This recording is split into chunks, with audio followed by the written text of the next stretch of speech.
Hi hello students, welcome to SPR edutech Telugu. ఈరోజు మనం చూడబోయేది ఏంటంటే రీసెంట్ టైం న్యూస్లో ఫేస్బుక్ వచ్చేసి వాళ్ళ ఫేషియల్ రికగ్నిషన్ సిస్టమ్ని షట్ డౌన్ చేస్తున్నారని తెలియజేశారు. సో ఫస్ట్ అండ్ ఫార్మోస్ట్ మనకి ఏంటంటే ఫేషియల్ రికగ్నిషన్ సిస్టమ్ అనేది మనము ఫేస్బుక్ ఓరియంటెడ్తో చూస్తున్నాం. అదేలాగా రీసెంట్గా నీతి ఆయోగ్లో కూడా ఏం తెలిపారంటే వాళ్ళు ఎఫ్ఆర్టీ ఫేషియల్ రికగ్నిషన్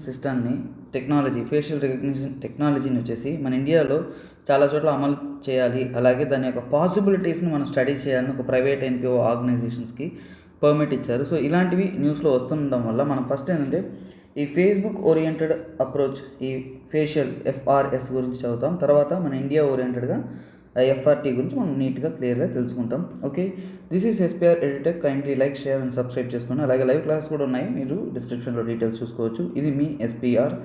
రెగ్యులర్గా క్లాసెస్ అనేవి కూడా మనం అప్డేట్ చేస్తూ ఉంటాం. ఇప్పుడు చూద్దాము. చూడండి, ఫేస్బుక్ రీసెంట్ టైం న్యూస్లో ఫేస్బుక్ అనేది తన పేరుని మెటా ప్లాట్ఫామ్ ఇంకా మార్చారు.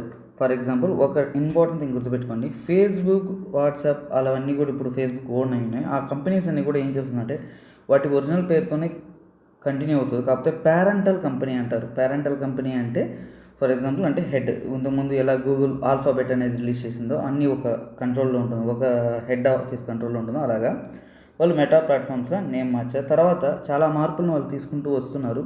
అవి ఏంటి, ఎలా, ఏంటి అనేది మనం ఇప్పుడు చూడబోతున్నాం. ఫేస్ రికగ్నిషన్ సిస్టమ్ అనేది మొట్టమొదటిసారి ఫేస్బుక్లో 2010లో ఇంట్రడ్యూస్ చేశారు. ఎందుకు ఫేస్బుక్ ప్లాట్ఫామ్లో అది ఎలా యూస్ అవుతుంది, ఎందుకు యూస్ చేస్తున్నాం అంటే, ఫర్ ఎగ్జాంపుల్ మనం ఒక ఫోటో అప్లోడ్ చేసాము. ఫర్ ఎగ్జాంపుల్ ఇక్కడ మార్క్ జుక్బర్గ్గా తీసుకున్నాము. ఇక్కడ ఒక ఫోటో ఉంది, ఫోటోని ఐడెంటిఫై చేస్తుంది. ఇప్పుడు అప్లోడ్ చేసిన ఫోటోని బాగా చెక్ చేసి ఎవరు ఆ పర్సన్ ఐడెంటిఫై చేసి ఇక్కడ మనం మామూలుగా ఫేస్బుక్ యూస్ చేస్తాం తెలుస్తుంది.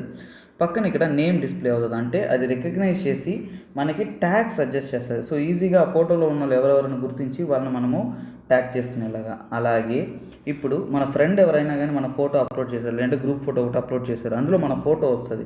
అప్పుడు మన పర్మిట్ కోసం అంటే మనకి ఆటోమేటిక్ నోటిఫికేషన్ వస్తుంది, అంటే ఆ పర్సన్ మన ఫోటో అప్లోడ్ చేసాడా లేదా అని మనకు తెలుస్తుంది. జనరల్గా మనకు తెలియకుండా కూడా మన ఫొటోస్ ఎవరైనా అప్లోడ్ చేయొచ్చు, కానీ ఈ ఆటోమేటిక్ నోటిఫికేషన్ కానీ మన ఫొటోస్కి, వీడియోస్కి ఎనేబుల్ చేసుకొని ఉంటే అప్పుడు మనకి తనంతట తానే ఆ నోటిఫికేషన్స్ అనేది యూస్ అవుతాయి. ఇలా ఫేస్బుక్లో వాళ్ళు టెక్నాలజీ యూస్ చేస్తున్నారు. వాళ్ళు తెలియజేసిన పరంగా ఏంటంటే ఇది ఒక పర్సన్ వరకే తెలుస్తుంది, అంటే ఈ డేటా అనేది ఉంటుంది. ఎప్పుడు కానీ డేటా అనేది ఇప్పుడు ఆన్లైన్ ప్లాట్ఫామ్లో ఉంటుంది, కాకపోతే అది ఎవరికి యాక్సెస్ ఉంటుందంటే ఆ పర్సన్. ఇప్పుడు నా అకౌంట్ ఎస్పీఆర్ అనే అకౌంట్ ఉందంటే నా అకౌంట్ నాకు మాత్రమే యాక్సెసిబుల్గా ఉంటుంది అని తెలియజేస్తున్నారు. కాకపోతే ఇప్పుడు వీళ్ళు ఈ విషయాన్ని డిసేబుల్ చేస్తే ఏమవుతుంది, వై అంటే ఇప్పుడు డిసేబుల్ చేశారు ఏమైపోతుంది, చాలామంది ఆకలితో చచ్చిపోతారు అనుకుంటారా? లేదు, అలాంటివి ఏమీ జరగవు.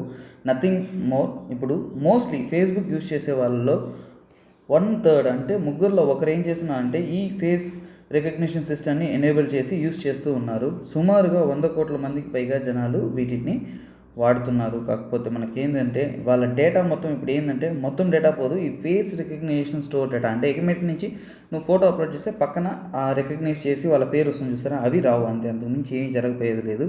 అలాగే ఆటోమేటిక్ రికగ్నిషన్ అనేది పాసిబుల్ కాదు. ఇప్పుడు మన ఫ్రెండ్ ఎవరైనా అప్లోడ్ చేసినా సరే మనకి నోటిఫికేషన్ కానీ ఏదైనా వచ్చి తెలియజేసేదని జరగవు. అదే మనకి ఇక్కడ తెలిసింది.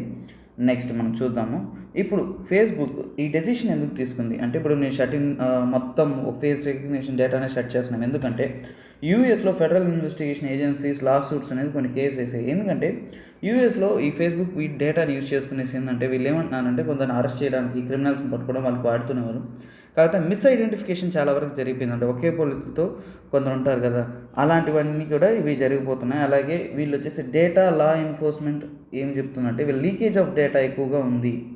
మోస్ట్లీ ఎఫ్ఆర్టీని డేటా వచ్చేసి మనం లా ఎన్ఫోర్స్మెంట్లో వాడతాము, ఇంకా చాలా వాడతాం. కాకపోతే ఇవి వచ్చేసి ఒక ప్రైవేట్ కంపెనీ కదా, గవర్నమెంట్ కాదు కదా ఫేస్బుక్ అనేది. ఇప్పుడు ఏంటంటే ఒక ప్రాపర్ లా లేదు, ఈ డేటాను వీళ్ళు మిస్యూజ్ చేయొచ్చు అనేది వీళ్ళు చెప్తున్నారు. అలాగే ఈ ఫేస్బుక్ యూస్ చేసే డీప్ ఫేస్ అల్గారిథం ఏముంటుందంటే అదే వాళ్ళు యూస్ చేసే టెక్నాలజీ ఏంటంటే డీప్ ఫేస్ అల్గారిథం యూస్ చేసే ఈ సిస్టమ్ మొత్తం కంట్రోల్ చేసుకున్నారు. వీళ్ళు కంప్లీట్గా ఈ డీప్ ఫేస్ అనేది డిలీట్ చేయరు, రిమూవ్ చేసేయరు. కాకపోతే కొంతకాలం వరకు ఏదైనా ప్రాపర్ లా మెథడాలజీ అన్నీ వచ్చేంత వరకు దీన్ని డిస్కంటిన్యూ చేస్తుంటారు. ఇదే మనకు తెలిసిన విషయం. అయినా నాకు ఒక డౌట్ ఏంటంటే ఈ చైనా వాళ్ళని ఎలా కనుక్కుంటారో తెలియదు. మనం చూసామంటే అందరూ ఒకేలా ఉంటారు. ఈ ఫేస్ రికగ్నిషన్ టెక్నాలజీ ఎలా కనుక్కుంటుందో దాన్ని మనం అడిగి కనుక్కోవాలి. నెక్స్ట్ చూద్దాము. ఇప్పుడు మనకు ఒక విషయం అర్థమైంది, ఫేస్బుక్ ఎందుకు డిసేబుల్ చేశారు, ఇవన్నీ కూడా మన వివరాలు అర్థమైంది. కాకపోతే ఇండియాలో ఫేస్ రికగ్నిషన్ టెక్నాలజీని పట్టుకొని మనము తెలుసుకోవాల్సిన విషయాలు ఏమేమి ఉన్నాయని చూద్దాం. ఫస్ట్ నీతి ఆయోగ్ ఏంటంటే మన థింక్ ట్యాంక్ ఆఫ్ ఇండియా అనుకోవచ్చు. ఇదేంటంటే ఇప్పుడు ఫేస్ రికగ్నిషన్ టెక్నాలజీ గురించి చదవడానికి ఒక ఢిల్లీకి సంబంధించిన ఎన్పిఓ, నాన్ ప్రాఫిట్ ఆర్గనైజేషన్, అంటే ఏది ఒక గవర్నమెంట్ కానీ ఏదో ఒక హ్యాండ్ ఓవర్లో ప్రాఫిట్ కోసం పనిచేసేది కాకుండా స్వచ్ఛంద సంస్థ అంటారు అలా పనిచేసేది. విధి సెంటర్ ఫర్ లీగల్ పాలసీ, అంటే లీగల్ పాలసీలో మనం ఎలా మార్పులు తీసుకురావాలి అనే దాని గురించి వీళ్ళు స్టడీ చేస్తున్నారు. అంటే ఈ ఫేస్ రికగ్నిషన్ టెక్నాలజీ మనం ఎక్కడంతా వాడచ్చు, ఎలా వాడుకోవచ్చు, మన గవర్నెన్స్లో అంటే మన పరిపాలనా విధానంలో వీటిని ఇన్కల్కేట్ చేసి ఎలా మన సర్వీసెస్ అనేది అత్యధికంగా ఎక్కువ మందికి అందేలా మనం ప్రొవైడ్ చేయొచ్చు అనే దాని గురించి స్టడీ చేయడానికి ఈ విధి సెంటర్ ఫర్ లీగల్ పాలసీ అనే దానికి అప్రూవల్ ఇచ్చారు. ఇది కాకుండా మన ఇండియాలో first what is FRT. First FRT అంటే ప్రాపర్ డెఫినేషన్ ఏంటంటే బయోమెట్రిక్ టెక్నాలజీ అని మీకు తెలుసు. మనము థంబ్ పెడతాము ఎక్కడన్నా అథెంటికేషన్స్ కోసం. అలాగే ఇప్పుడు ఫేషియల్ రికగ్నిషన్ కూడా one of the biometric technology. ఇది ఏంటంటే ఒక పర్సన్ ఐడెంటిఫై చేస్తుంది, అథెంటికేట్ చేస్తుంది, అంటే ఇతనే ఈ పర్సన్ ఇంకో పర్సన్ కాదు. ఇక్కడ చూద్దాము, ఇలా మనం పక్కన ఇమేజ్ చూసామంటే అర్థమవుతుంది, అలా అథెంటికేట్ చేస్తుంది ఒక పర్సన్ని. అలాగే ఇది కెమెరా మరియు సాఫ్ట్వేర్ అల్గారిథమ్స్. మనం చూసాం కదా ఫేస్బుక్లో డీప్ ఫేస్ అనే అల్గారిథం యూజ్ చేస్తారు. అలా ఒక్కొక్క టెక్నాలజీలో ఒక్కొక్క అల్గారిథం యూజ్ చేస్తారు. సో అలా కెమెరా మరియు సాఫ్ట్వేర్ అల్గారిథం యూజ్ చేసుకుని ఆ పర్సన్ని గుర్తుపట్టడానికి ఉపయోగపడుతుంది. ఇంకా ఒక క్రౌడ్లో కూడా ఒక పర్సన్ని గుర్తుపట్టడానికి కూడా ఇవి ఉపయోగపడుతుంది ఎఫ్ఆర్టీ టెక్నాలజీ అనేది. ఇంకా మనం చూసుకున్నామంటే ఇప్పుడు ప్రతిరోజు వాడకంలో ఉండేది ఎక్కడ అంటే మనకి మన ఫోన్స్లో అన్లాక్ చేయడానికి ఏంటంటే ఈ ఎఫ్ఆర్టీ టెక్నాలజీ యూస్ అవుతుంది. కానీ ఎక్కువ మంది ఎండలో తిరిగి ట్యాన్ అయిపోతారు. వాళ్ళ పరిస్థితి ఏమవుతుందో నాకు తెలియదు. ఎందుకంటే పొద్దున పోగా తెల్లగా బాగుంటారు, సాయంత్రానికి నల్లగా అయిపోతారు. అలాంటి వాళ్ళకి మన ఫేషియల్ రికగ్నిషన్ ఎలా కనుక్కుంటుందో కూడా చెప్పలేము. ఇలాంటి చిన్న చిన్న ఇష్యూస్ ఫన్నీగా ఉంటుంటుంది. ఓకే, ఇప్పుడు మనం చూద్దాం వర్కింగ్ ఎలా జరుగుతుంది అనేది మనం చూద్దాం. ఫస్ట్ థియరీ వదిలేండి, ఇక్కడ ఇమేజెస్ చూడండి. ఇమేజ్ చూసామంటే ఇక్కడ చూడండి, ఒక నోస్ని అబ్జర్వ్ చేయండి. ఫస్ట్ ఇమేజ్లో ఇక్కడ చూడండి, నోస్ లేని 3 డాట్స్, కింద 3 డాట్స్, వాళ్ళ నోస్ లెంత్, తర్వాత టాప్ డాట్. అంటే అలాగే ఐ కార్డ్ చూడండి, ఈ ఐ యొక్క విడ్త్ని చెక్ చేస్తుంది, తర్వాత ఐబ్రోస్ డిస్టెన్స్ని చెక్ చేస్తుంది, తర్వాత ఫోర్ హెడ్ డిస్టెన్స్ చెక్ చేస్తుంది, ఇయర్, తర్వాత పెదాలు కార్డ్ చూడండి. సో ఇది మొత్తం ఏంటంటే డాటింగ్.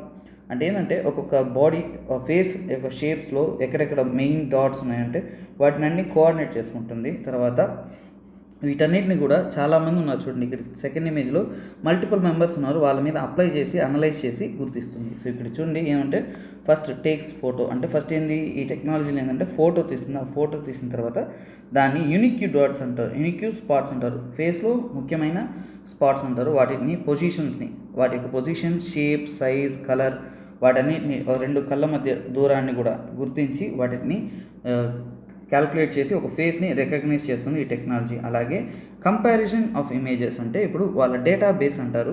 డేటాబేస్ అంటే చాలామంది యొక్క ఫొటోస్ డేటాబేస్ అనేది కలెక్ట్ అయి ఉంటుంది. అలా ఉన్న డేటాబేస్లో అది వెరిఫై చేసి దానిలో పర్ఫెక్ట్ మ్యాచ్ ఏదో క్యాలిక్యులేట్ చేసి మనకి ఫంక్షనింగ్ అనేది ఇలా అవుతుంది. ఎఫ్ఆర్టీలో ఫేస్ రికగ్నిషన్ టెక్నాలజీ ఇలా మనకు ఒక ఫేస్ని రికగ్నైజ్ చేస్తుంది. ఇప్పుడు ప్రజెంట్ ఇండియాలో ఎటువంటి చట్టము లేదు. ప్రజెంట్ ఇండియాలో ఎఫ్ఆర్టీ గురించి పరిస్థితి ఏందో చూసుకుందాము. చూడండి, ఇండియాలో ఎటువంటి చట్టము ఈ ఎఫ్ఆర్టీని కంట్రోల్ చేసే విధంగా లేదు. ఎందుకంటే మనకు చట్టాలన్నీ కూడా స్వతంత్రం ముందు అప్పుడు ఉన్న చట్టాన్ని మనం ఇప్పుడు ఫాలో అవుతున్నాము. రీసెంట్ టైమ్స్లో వచ్చినవి కూడా కొత్తగా మనకి ఒక టెక్నికల్ అప్డేషన్ బట్టి అమెండ్మెంట్స్ కానీ కొత్త లాస్ అనేది ఫామ్ అవుతుంది. ప్రస్తుతానికి ఇది రీసెంట్ టెక్నాలజీ కాబట్టి దీని మీద ఎటువంటి లా కానీ కంట్రోలింగ్ ప్లాట్ఫామ్ కానీ మన లాలో లేదు, కాన్స్టిట్యూషన్స్లో లేదు. సో అదేలాగా కొన్ని చోట్ల ఏంటంటే ఇది ఎక్స్పెరిమెంటల్ స్టేజెస్లో ఉంది. చాలా ప్లేసెస్లో ఇంప్లిమెంటేషన్స్కి చూస్తున్నారు ఎలా మనం దీన్ని సక్సెస్ఫుల్గా ఇంప్లిమెంట్ చేసుకోవచ్చు, యూజ్ చేయొచ్చు అని. ఇక తెలంగాణ పోలీస్ ఏంటంటే 2018లో ఎఫ్ఆర్టీ టెక్నాలజీని క్రైమ్ రికార్డింగ్స్ కోసం, అంటే క్రైమ్ సీన్స్ని, పర్సన్స్ని ఐడెంటిఫికేషన్ కోసం, వాటి కోసం వాళ్ళు ఈ మధ్య యూజ్ చేస్తున్నారు. అలాగే మినిస్ట్రీ ఆఫ్ సివిల్ ఏవియేషన్స్ ఏం చేశారంటే డిజి యాత్ర అనే ఒక విషయాన్ని ప్రారంభించారు. అందులో ఏంటంటే ఒక ఎయిర్పోర్ట్లో ఎంటర్ అయ్యేటప్పుడు, ఎయిర్పోర్ట్ పిఓఆర్టీ, సో ఎయిర్పోర్ట్లో ఎంటర్ అయ్యేటప్పుడు ఏంటంటే వాళ్ళ ఫేస్ని రికగ్నైజ్ చేయడానికి వీళ్ళు యూజ్ చేస్తున్నారు. ఎందుకంటే ముఖ్యంగా ఎయిర్ ట్రావెల్లో వచ్చేసి ఎవరన్నా టెర్రరిస్ట్ కానీ క్రిమినల్స్ కానీ ఏదన్నా ఒక మేజర్ నెగిటివ్ బ్యాక్గ్రౌండ్ ఉన్న వాళ్ళని క్యాచ్ చేయడానికి కానీ పీపుల్స్ యొక్క సేఫ్టీ గురించి కూడా వీటిని వాడుతున్నారు. డిజి యాత్రలో ఈ టెక్నాలజీని వాడుతున్నారు. Ministry of commerce and industry ఏంటంటే రీయునైట్ అనే ఒక కొత్త మొబైల్ అప్లికేషన్ లాంచ్ చేశారు. అందులో ఏం చేస్తారంటే మిస్సింగ్ పర్సన్, అంటే మిస్ అయిన చిన్న చిన్న పిల్లలు ఉంటారు, వాళ్ళని గుర్తించి ట్రాక్ చేసి ట్రేస్ చేసి వాళ్ళని రీయూనైట్ చేయడం కోసం ఈ రీయూనైట్ అనే యాప్ అనేది యూజ్ చేస్తారు. దాంట్లో కూడా ఈ టెక్నాలజీని వాళ్ళు వాడుతున్నారు. అలాగే నేషనల్ క్రైమ్ రికార్డ్స్ బ్యూరో అనేది ఎఫ్ఆర్టీని క్రిమినల్స్ని పట్టుకోవడానికి, క్రిమినల్స్ని గుర్తించడానికి, ఒక ఫర్ ఎగ్జాంపుల్ మేజర్ క్రిమినల్స్ ఉంటారు ఎవరన్నా కానీ రైల్వే స్టేషన్ ముఖ్యమైన ప్లేసెస్లో వాళ్ళని గుర్తుపెట్టాలంటే స్కాన్ చేయడానికి ఎఫ్ఆర్టీ టెక్నాలజీని యూజ్ చేసుకుని ఈజీగా గుర్తిస్తూ ఉంటారు. అలాగే డెడ్ బాడీస్ ఉంటాయి, చనిపోయిన డెడ్ బాడీస్ ఏమన్నా ఉన్నా కానీ వాటిని గుర్తించడానికి కూడా వాడుతున్నారు. అలాగే మనం తెలుసుకోవాల్సిన ఇంకోటి ఏంటంటే యూరోపియన్ యూనియన్ అనేది 5 సంవత్సరాలు చేసి ఎఫ్ఆర్టీ మీద బ్యాన్ అనేది విధించున్నారు. అది ఎందుకు ఏంటనేది మనము చూద్దాము. అది వచ్చేసి ప్రైవసీ కన్సర్న్స్ గురించి ప్రాపర్ చట్టాలు లేదు, లాస్ లేదు, ప్రైవసీ ఇష్యూస్ ఉన్నాయి. అందువలనే EU అంటే యూరోపియన్ యూనియన్ అనేది వాటి మీద బ్యాన్ అనేది విధించున్నారు. ఓకే, ఇప్పుడు ఎఫ్ఆర్టీ వల్ల మనకు లాభాలు ఏంటి, ఉపయోగాలు ఏంటి, ఎలా మనం దాన్ని సద్వినియోగం చేసుకోవచ్చు అనే విషయాన్ని మనం చూద్దాం. ప్రోస్ విషయానికి వచ్చామంటే చూడండి, బెటర్ ఐడెంటిఫికేషన్ ఆఫ్ క్రిమినల్స్ని మనం ఈజీగా గుర్తించడానికి మనం యూజ్ చేసుకోవచ్చు. అలాగే రైల్వే స్టేషన్స్లో కూడా ఇది వాడుతూ ఉన్నారు. నెక్స్ట్ ప్యాసింజర్స్ ఎయిర్పోర్ట్స్లో చెక్ ఇన్ కింద ముందే చూసాము. కంపెనీస్లో అటెండెన్స్కి బయోమెట్రిక్ లాగా ఈ ఫేషియల్ రికగ్నిషన్ కూడా వాడచ్చు. స్కూల్లో స్టూడెంట్స్కి, కాలేజీలో స్టూడెంట్స్కి కొన్ని ఎగ్జామ్స్ అనేది డిజిటల్ ఎగ్జామ్స్ కానీ డిజిటల్ ప్లాట్ఫామ్ అనేది క్రియేట్ చేస్తున్నారు. అలాంటి సిచ్యువేషన్స్లో కూడా ఈ ఫేషియల్ రికగ్నిషన్ టెక్నాలజీ అనేది యూజ్ చేయొచ్చు అని చెప్తున్నారు. నెక్స్ట్ ఏంటంటే లాస్ట్ పీపుల్స్ ఎవరన్నా కనబడకుండా పోయి ఉంటారు, ఆ ఫేస్ ఎఫ్ఆర్టీ యూజ్ చేసుకుని వాళ్ళని మనం ఐడెంటిఫై చేయడానికి, ట్రేస్ అవుట్ చేయడానికి ఉపయోగపడుతుంది. ఇంకేంటంటే కొన్ని ప్రొటెస్ట్ ఉంటాయి, గవర్నమెంట్కి అగేన్స్ట్ ప్రొటెస్ట్, లేదంటే ఇలీగల్ ప్రొటెస్ట్ ఉంటాయి. అలాంటి ప్రొటెస్ట్లో కంటిన్యూస్గా ఎవరో ఒకరు ఇన్స్టిగేటింగ్ ఫ్యాక్టర్గా ఉంటారు, రిపీటెడ్గా ఇతని వల్లనే సమస్య వస్తుందంటారు. అలా ఎఫ్ఆర్టీ యూజ్ చేసుకుని వాళ్ళని మనం ఐడెంటిఫై చేసుకోవచ్చు. ఇలాగే క్రైమ్ కంట్రోల్లోనూ లా అండ్ ఆర్డర్ని నియమించడానికి మనం అంతే ఒక ప్రశాంతమైన వాతావరణం నెలకొల్పాలంటే కొందరు ఉంటారు క్రిమినల్ యాక్టివిటీస్లో, అలాగే నెగిటివ్ పర్సన్స్ను, వాళ్ళని మనము ట్రేస్ అవుట్ చేయడానికి కూడా ఈ ఎఫ్ఆర్టీ యూస్ అవుతుంది. ఇక కౌంటర్ టెర్రరిజంని స్పెల్లింగ్ మిస్టేక్ ఉంది, టైప్ ఎర్రర్ ఇది. కౌంటర్ టెర్రరిజంకి అలాగే బార్డర్ కంట్రోల్లో కూడా మనము యూజ్ చేసుకోవచ్చు. అలాగే గవర్నమెంట్ పాలసీ మేకింగ్స్లో కానీ టార్గెటెడ్ పర్సన్స్ని మనము రీచ్ అవ్వడానికి, ఫర్ ఎగ్జాంపుల్ మన పీడిఎస్ సిస్టంలో ఫింగర్ ప్రింట్ యూజ్ చేస్తున్నాము పబ్లిక్ డిస్ట్రిబ్యూషన్ సిస్టమ్స్లో. అలాంటి చోట కూడా మనం ఏంటంటే ఫేషియల్ రికగ్నిషన్ కూడా మనం యాడ్ చేసుకోవచ్చు. అలాగే నెగిటివిటీ ఏంటంటే ఇప్పుడు చూసామంటే నేను ఫనీగా చెప్పినట్టే చైనా పీపుల్ అందరూ ఒకేలా ఉంటాయి, ఎఫ్ఆర్టీ ఎలా గుర్తిస్తారో తెలియదు. అలాగే మాస్క్ వేసుకునేసి క్రిమినల్స్ అన్నీ కూడా దాన్ని ఈజీగా ట్రెస్పాస్ చేసే ఛాన్సెస్ అనేది ఎక్కువ ఉంది. ఇప్పుడు ఎఫ్ఆర్టీకి అతిపెద్ద సమస్య కరోనా వచ్చిన తర్వాత నన్ను అడిగితే ఏంటంటే అందరూ మాస్క్ వేసుకుని తిరుగుతున్నారు పబ్లిక్లో, ఈ ఎఫ్ఆర్టీ ఎలా పనిచేసి ఎలా గుర్తిస్తుందో నాకు తెలియదు. సో ఇలాంటి ఒక డయర్ ఇష్యూస్ అనేది ఇప్పుడు ఫామ్ అయిపోతూ ఉన్నాయి. అలాగే పువర్ లైటింగ్ కండిషన్స్ కానీ, పొజిషనింగ్ ఆఫ్ కెమెరా పర్ఫెక్ట్గా లేదంటే అలాంటప్పుడు కూడా ఎంట్రీ ఉండదు. నేను చెప్పినట్టు ఇందాక మార్నింగ్ అంతా ఫుల్ మేకప్తో బాగుపోతారు, ఈవినింగ్కి ట్యాన్ అయిపోయి నల్లగా అయిపోయారంటే ఆ ఫేస్ రికగ్నిషన్ గుర్తించకపోతే కొన్ని చోట్ల ఎంట్రీస్ అనేది డినై అయిపోతాయి. సో ఇలాంటివి కూడా ఇష్యూస్ ఉన్నాయి. ఇక ప్రాపర్ లా లేదు కాబట్టి ప్రైవసీ వాటికి కూడా ఇష్యూస్ అనేది మెయిన్గా ఉంది.